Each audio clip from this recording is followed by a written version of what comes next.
Today, I'm going to talk to you about repairs.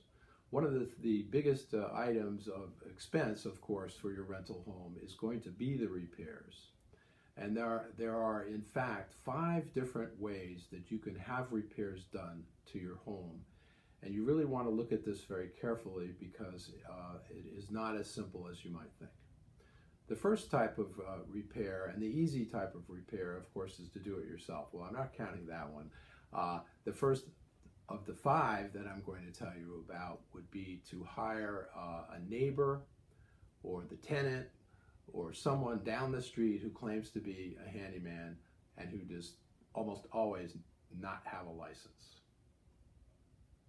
The benefit is that if you do repairs this way, it's going to be very cheap.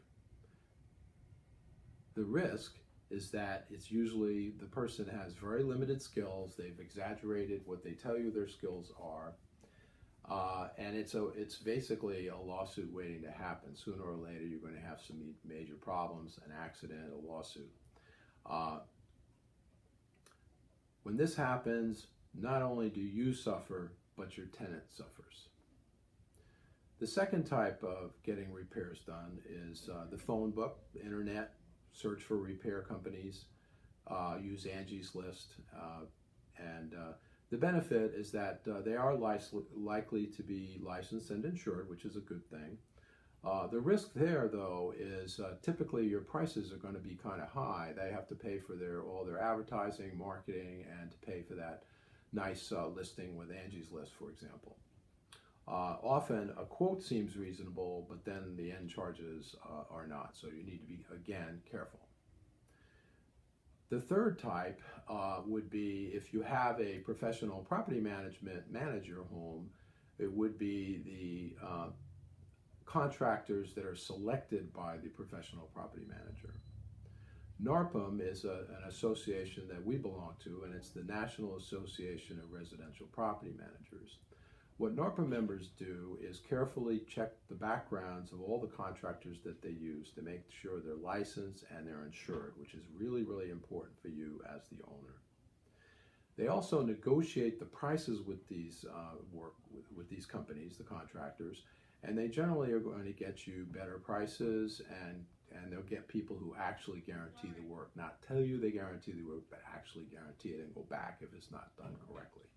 The property managers have a lot of clout with these contractors because they do a lot of business with them, and the contractors consequently want to do a very good job, and you benefit. Number 4 is a property management company that you might be using that has an in-house maintenance team. These are often the best option for you in most cases. There are substantial savings if it's a well-run property management company because they don't have to go to a third party.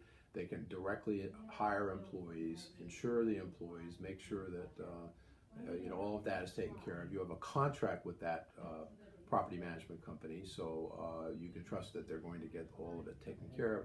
And they typically will save you anywhere from 10% to 20–25% on the cost of the repair. So this can work out very favorably to you if you have a good property manager. Number 5, the last option, is to have a homeowner warranty on your rental home. This may appear to be a really good option, but I urge you to be careful with that.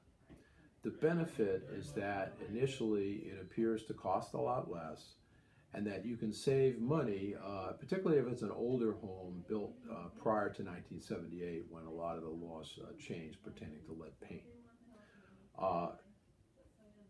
The risk, though, and the risk can be very heavy in that it can cause you to lose tenants because your tenants will become very disgruntled because of this. When you use a homeowner warranty company, they tend to not always use the best contractors, and they work at a very slow snail's pace. If that air conditioning system in Jacksonville, Florida breaks down and it's 95 degrees out and your tenant has a child or a grandmother in the home, they don't want to hear about the fact that you have a homeowner warranty. They want that repaired. They don't want to wait 5 days or even more for a contractor to get there. So just think very carefully about that. That is an option for you, but it's not always a good decision, and we quite frankly don't recommend that option. And that's it. So those are the 5 ways of doing repairs in your homes, and I would urge you to give us a call if you'd like more information about it. Again, I'm Mike Collins from Collins Property Managers in Jacksonville, Florida.